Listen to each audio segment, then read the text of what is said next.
Mom. After more than half a year, with absolutely no contact, I received a call from my daughter, Ashley. It was already past 8 p.m. Normally, it wouldn't be a big deal, but for Ashley, who has a family of her own, to call at such an hour was extremely rare. I instinctively felt that something serious must have happened. "Ashley, what's wrong, calling at this hour? What happened?" At first, Ashley didn't respond. All I could hear was a whistling sound like air leaking through the phone. Mom. In a faint voice, as if squeezing it out, Ashley finally spoke. "Ashley, what's wrong? Are you really okay?" Mom, help me. Sensing something was terribly wrong, I hit the speaker button on the phone. Immediately, my husband, John, rushed over to me, straining to listen. "Ashley, hold on. What exactly happened?" It hurts. I haven't eaten anything. I might not make it. "Haven't eaten anything? What do you mean?" I haven't been given anything to eat. By my in-laws. Nothing at all. I pictured Ashley crawling on the floor, desperately reaching out to me for help. We have to do something fast, or Ashley's in danger. John shouted and grabbed the car keys and headed for the front door. "I'm coming to get you right now," I yelled into the phone, hurrying after my husband. My name is Susan Smith, 70 years old. Currently, John and I run a fine dining restaurant together. John, having trained in a renowned restaurant when he was younger, is well known for his skill. John and I met through a family introduction, and upon marrying, he opened his own restaurant. John's not just skilled, but he's also got a way with words and a down-to-earth personality that's won him a lot of regulars. I've been helping out at the restaurant for nearly 30 years now, but lately, I've started to feel a bit of wear and tear on my body. Maybe it's my age, but just a little bit of movement causes me pain in my back. John, my husband, has suggested hiring some part-time help, but while I appreciate his concern, I worry about the payroll and prefer to keep working as long as I can. Sometimes, John jokingly grumbles, "It would have been nice if she was here to help us out," referring to our daughter, Ashley. Since she's already established her own family, it's not like we can ask her to come back and help at the restaurant now. Ashley is currently living about an hour's drive from our home, in the next town over, with her husband, Mike, and their son, Kevin, as well as Mike's mother, Linda, and recently, Mike's sister, Sarah, has also moved in with them. I don't know the details, but I heard Sarah came back home after getting divorced. I had hoped that Ashley would help out at our restaurant after graduating from college, but she wanted to see more of the world and left home. She ended up getting a job at a major department store, working in the women's clothing section. Fresh out of college, Ashley, with her charm and natural brightness, quickly won over the customers. It was there she met her future husband, Mike. Mike worked in the sales department, focusing on high-end clients, a star in one of the most prestigious parts of the store. When Ashley first introduced Mike to me, I couldn't help but feel a bit of unease. "Are you sure it's okay to marry such a perfect man?" In fact, Mike had a handsome face and a knack for charming conversation that captivated many customers, with some even visiting the store specifically to see him. Yet, Ashley would dismiss my concerns with a carefree smile, saying, "It's okay, Mom, don't worry, I trust him." Following that, Ashley married Mike and, taking that as an opportunity, quit her job at the department store to dedicate herself to supporting her husband as a stay-at-home wife. The next year, their son Kevin was born, which brought me the joy of having a grandchild and relieved my worries. Despite everything, it seems like those two are doing just fine, huh?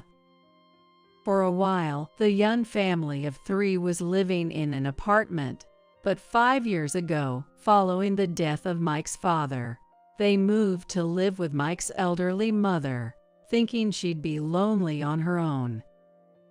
Ashley would call home from time to time, but lately, she lamented that Mike was often not around. Mike stayed out late for work again yesterday and ended up staying at a colleague's apartment. It's been happening a lot recently. Even on weekends, he's away on business. Still, Ashley laughed it off over the phone, saying, "Maybe it's just part of being an adult in society." One day, I decided to call Ashley after a long time. "Kevin's birthday is coming up, right? Do you have any plans on the day?" We don't have anything particular planned for the day. Why? "Perfect. Our restaurant is closed that day. So how about you, me, and Kevin go out somewhere? To an amusement park or an aquarium, anywhere that would make him happy." That might be nice. Mike has been really busy with work lately and hardly ever comes home. So Kevin hasn't been able to go out much and is bored. Ashley sounded excited over the phone, but as Kevin's birthday approached, Ashley called me to apologize. "I'm sorry, Mom. I hate to say this, but something came up after we spoke. I can't go out with you and Kevin after all. I'm really sorry." Something came up. What happened? A birthday party organized by the kids' club was scheduled, so we can't make it that day. A kids' club? Huh. I guess you can't just cancel on them. I was a bit disappointed, but quickly shifted gears. "Well, it doesn't have to be on Kevin's birthday. Just let me know whenever you're free." "I'm sorry, Mom. It doesn't look like we'll be able to go anywhere for a while. Next week there's a nature class with the kids' club, and the week after that, swimming lessons start. It's all pretty packed." Kids these days sure are busy. It's a shame, but it looks like we'll just have to give up. I had been looking forward to seeing my grandson, so my disappointment was significant. I asked some regular customers who are currently raising children about the latest game consoles that kids enjoy, and I sent one to Kevin. "Mom, the present arrived. Thank you." I received a thank you call from Ashley. However, I felt a bit of discomfort in the voice of my daughter, which I should be familiar with. Perhaps it's a mother's intuition, but Ashley, who is usually cheerful and energetic, seemed somewhat gloomy and subdued that day. "What's wrong? You seem a bit tired today, huh?" "No, not at all. I'm as energetic as ever." "Is that so? Well, if you say so." "Anyway, thanks for the gaming console." About that, I'm not really up to date with what elementary school kids are into these days, so I just went with something someone recommended. I wonder if Kevin was pleased with it. "Well, of course. He was really happy with it, saying Grandma really knows my stuff." For some reason, Ashley seemed to be in a hurry to end a call, as if she wanted to avoid dragging out the conversation with me. Are you guys doing all right? What's with that all of a sudden? We're managing just fine. So don't worry about us, Mom. You mentioned once that Mike's been coming home late recently. Has anything changed since then? You worry too much. I told you not to bother about it. I've already forgotten about that. And you know, phone calls aren't free, so I'm going to hang up now. You must be busy with the restaurant, right? Just wait a minute. Right now, it's not about me, it's about you. I started to say, but Ashley hung up on me before I could finish. I only asked about her recent situation. Yet why does Ashley try so hard to push me away? It's as if she doesn't want me to probe into her family's affairs, evasively dodging my questions and cutting off the conversation unilaterally. I can't shake the feeling that something's not right. I felt a sense of foreboding. After the restaurant closes, it has become a routine for me and John to have a quiet drink in the living room. That night, as usual, we were relaxing and sharing the weariness of the day. It's about Ashley. Something seems off with her. She seems tired, or maybe not her usual self. I can't quite put my finger on it. You call her from time to time, don't you? I just called her this afternoon, but she cut me off one-sidedly. Is she pushing you away? More than pushing away, I think she doesn't want to worry me. This might just be a mother's intuition, and it might not be reliable, but I feel like Ashley is hiding something from me. John crossed his arms and fell silent for a while before murmuring, "Could it possibly be related to that thing?" That thing? What are you talking about? After some hesitation, John decided to speak up. I heard something concerning from one of our regulars about Mike. What's wrong with Mike? This regular mentioned that while they were out in the city, they saw Mike leaving a bar with a woman who wasn't Ashley. You don't think Mike would do something like that, do you? The woman was not young, but apparently quite attractive, and she was dressed in flashy, expensive-looking designer clothes. It must be a case of mistaken identity. I said something in defense of Mike. No, it's more accurate to say I didn't want to stir trouble between Mike and Ashley out of parental concern, rather than defending Mike per se. Of course, the regular wasn't sure it was Mike, just someone who looked somewhat like him. I didn't want to take that regular's eyewitness account at face value. Yet, I've heard that Mike has been coming home late recently and going out more on weekends. Maybe, unbeknownst to us, Mike is seeing another woman apart from Ashley. With no concrete information, my mind can't help but wander to the worst possible scenarios. I'm worried about Ashley. She never complains or shows weakness. If she knows about this and is struggling. Don't think too negatively. I'll see what I can do. For starters, one of our regulars is a lawyer. I'm thinking of consulting him. Since then, I've been so worried about Ashley every day that I even ended up breaking dishes I was washing. What's wrong? You seem tired yourself, don't you? I stopped working and tried calling Ashley numerous times, but she hardly ever responded. Occasionally, she'd remember to tell me I'm doing fine, with a brief update, but it was surprisingly nonchalant. Whenever I'd tried to delve deeper into family matters, she'd laugh it off and hang up quickly. Each time I heard Ashley's voice over the phone, it sounded more and more lifeless, as if it could disappear at any moment. I remembered Ashley's charming smile that everyone loved before she was married, and as my anxiety grew day by day, I found myself in tears. Then, about half a year later, I suddenly received a call from Ashley, with whom I had lost all contact. It was after 8 p.m. Normally, it wouldn't be a big deal, but for Ashley, who has a family of her own, to call at such an hour was extremely rare. I instinctively felt that something serious must have happened. "Ashley, what's wrong, calling at this hour? What happened?" She didn't respond. All I could hear was a whistling sound like air leaking through the phone. Still, I was certain it was Ashley holding the phone.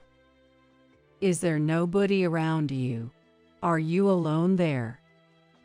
Since I couldn't hear any background chatter, that's what I thought. Mom.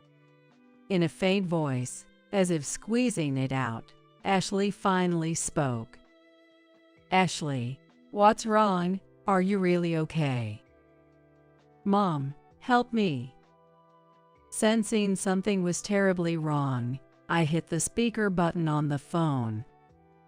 Immediately, John rushed over to me, straining to listen. "Ashley, hold on. What exactly happened?" It hurts. I haven't eaten anything. I might not make it. "Haven't eaten anything? What do you mean?" I haven't been allowed to eat by my in-laws. Nothing at all. I pictured Ashley crawling on the floor, desperately reaching out to me for help. We have to do something fast, or Ashley's in danger. John shouted and grabbed the car keys and headed for the front door. "I'm coming to get you right now," I yelled into the phone, hurrying after my husband. Throughout the drive, we were both silent. John kept his grip on the steering wheel, his brows furrowed and veins standing out on his forehead. It was probably a mix of inexplicable anxiety and anger at the thought that our precious daughter might be undergoing some unjust treatment. Looking in the mirror, I was sure my expression mirrored John's. Fighting the urge to cry, I closed my eyes, and images of Ashley's youthful, innocent smile floated before me. An innocent girl, unaware of the world's evils, reaching out to us with her tiny hands, trying to share her happiness, filled me with frustration. Ashley was asking for help. Thinking this made me feel all the more pathetic for not having noticed her suffering sooner. From the sound of her voice on the phone, it was clear Ashley was very weak, even without seeing her with my own eyes. I couldn't believe that Ashley, who used to radiate vitality, with a smile as bright as a picture of health, was now pleading for help in such a voice. Looking out the passenger window at the dark streetscape, I murmured, "This must be a dream. I must be having a nightmare." As we passed through a quiet residential area, the light leaking from each home seemed to carry the laughter of families, making me feel that this was how it was supposed to be for Ashley and us, and sadness washed over me again. Even though it was a distance that would take an hour during the day, since the rush hour was over, the roads were relatively clear, and we arrived at the Thompsons, where Ashley lived with Mike and her in-laws, in no time. Are you okay? I can go in alone if you want. John offered his kind words, concerned for me, but this was a matter for our family.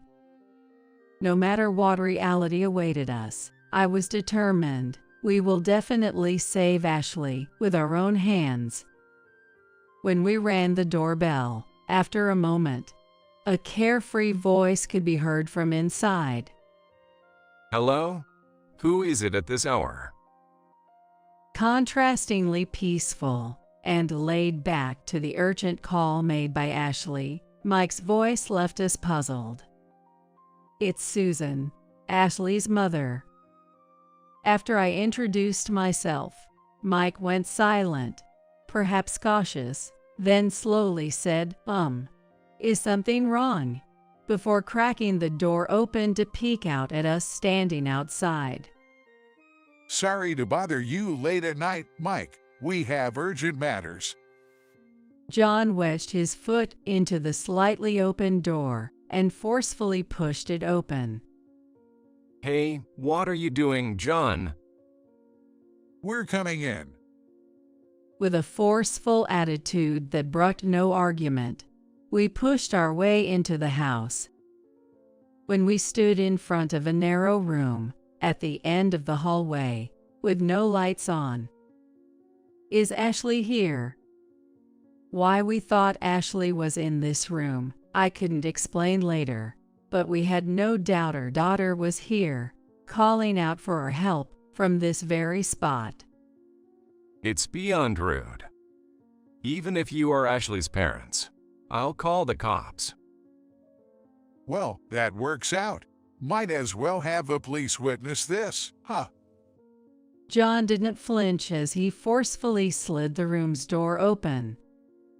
There, Ashley was crouched on the floor, like a worn-out, discarded rag.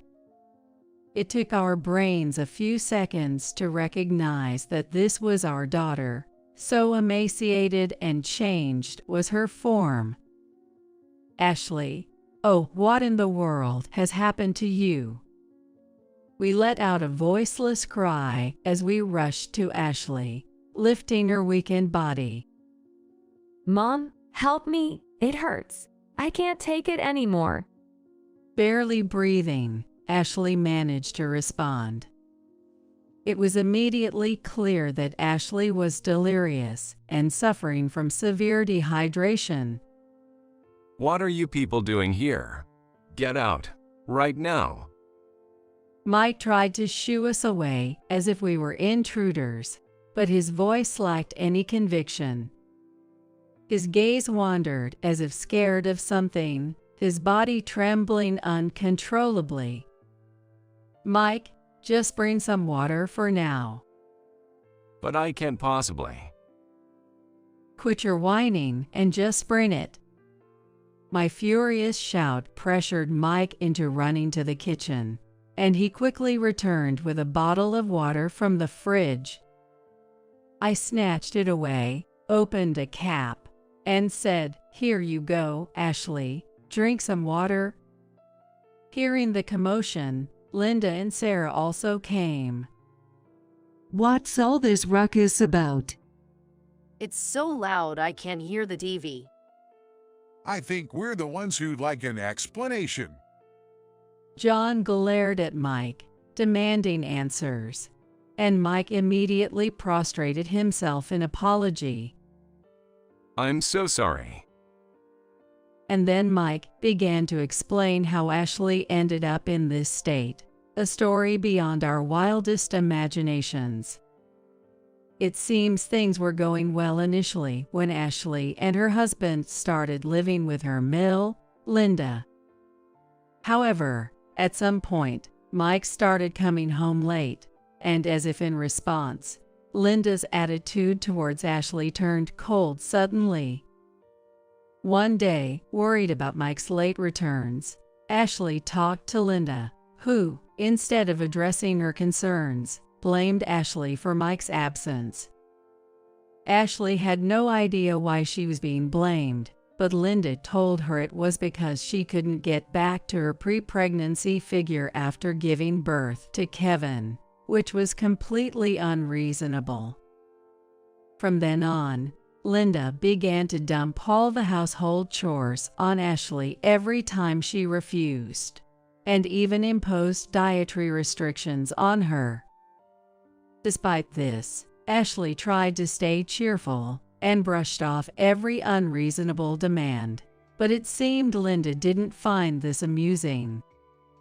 The harassment escalated, and under the pretense of preventing secret snacking, Linda took control of all of Ashley's finances.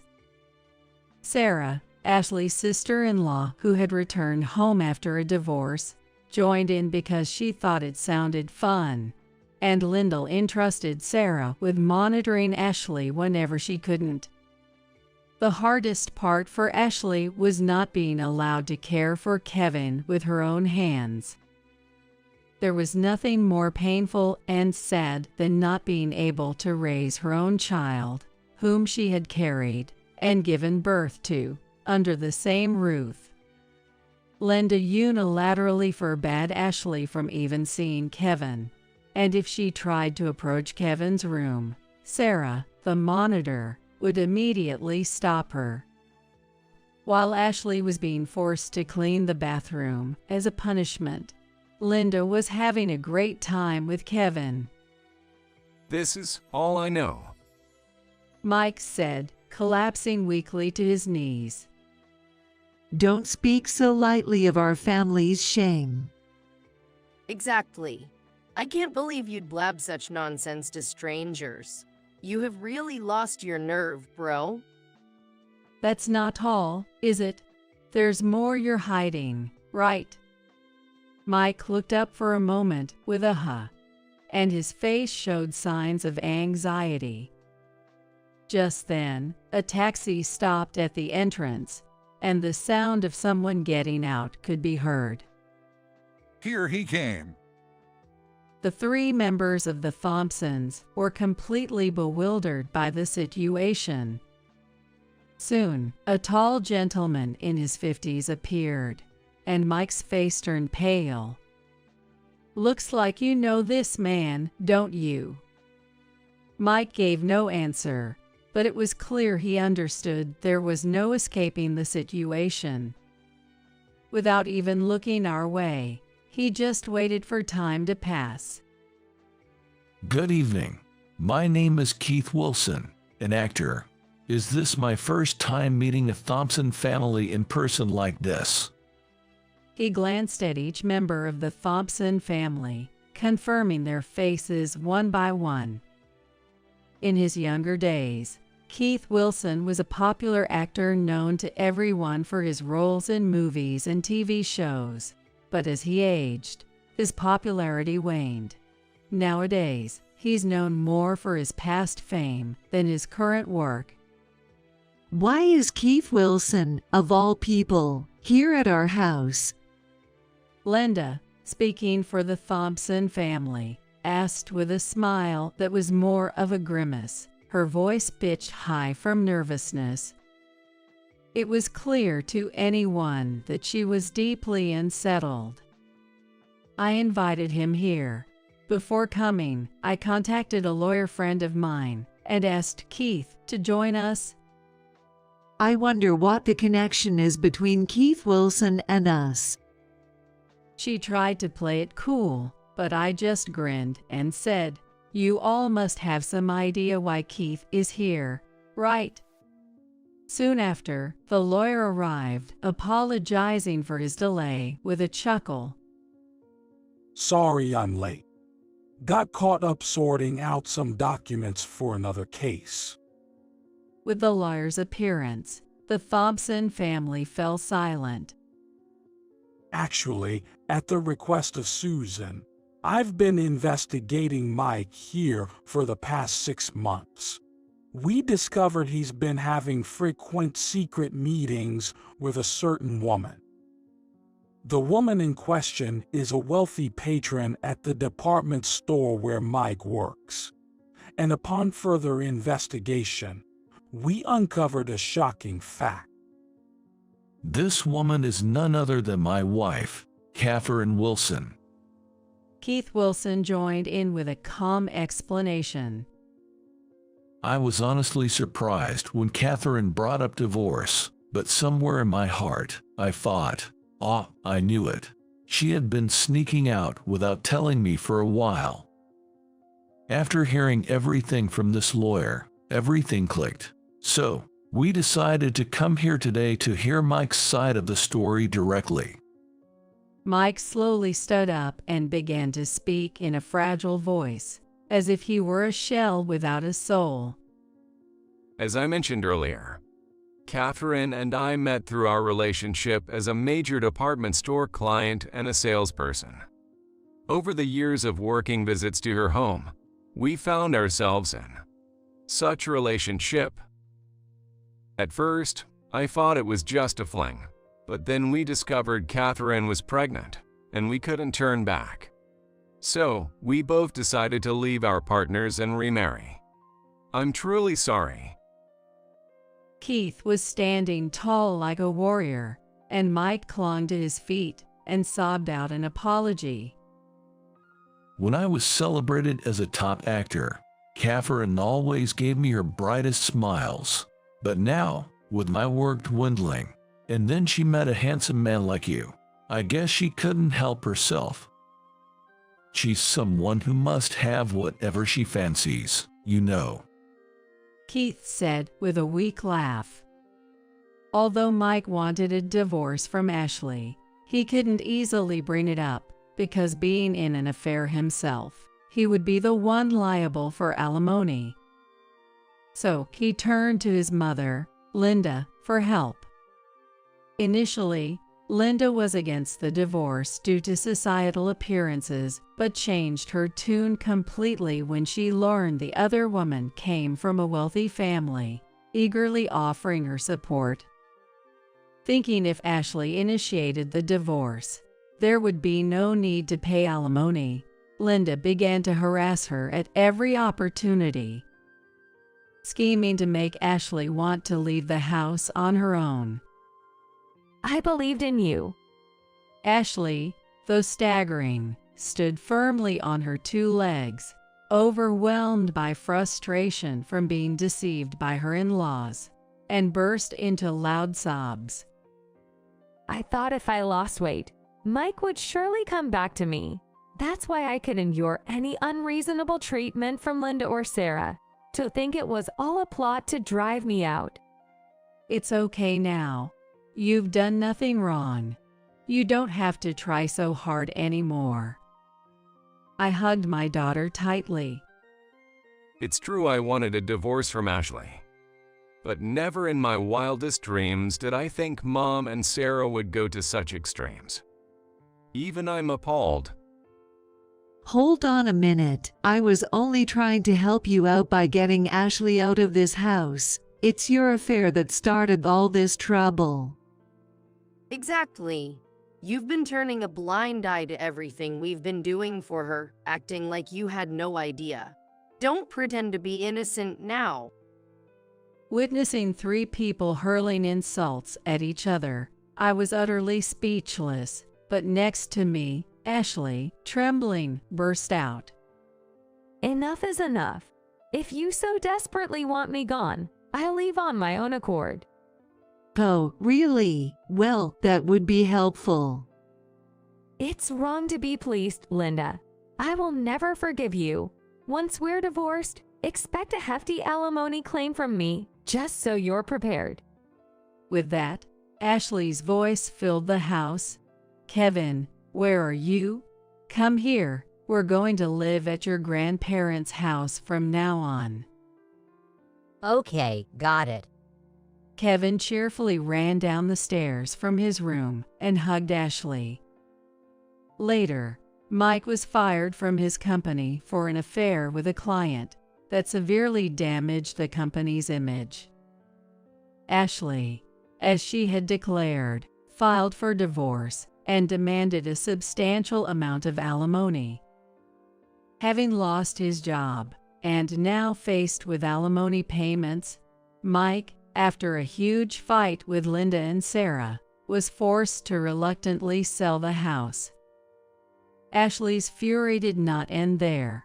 She also demanded a significant amount of compensation for mental and physical distress from Linda and Sarah. Despite being harassed by Linda and Sarah, Ashley had been diligently documenting the situation in a notebook daily, which proved advantageous in court. Ashley's health and spirit gradually recovered after moving back to our home, and she became her cheerful self again.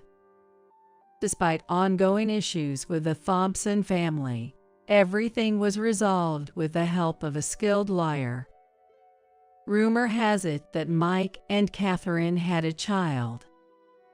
After losing his job and home, Mike, living on Catherine's financial support, lost all will to work and became increasingly unkempt.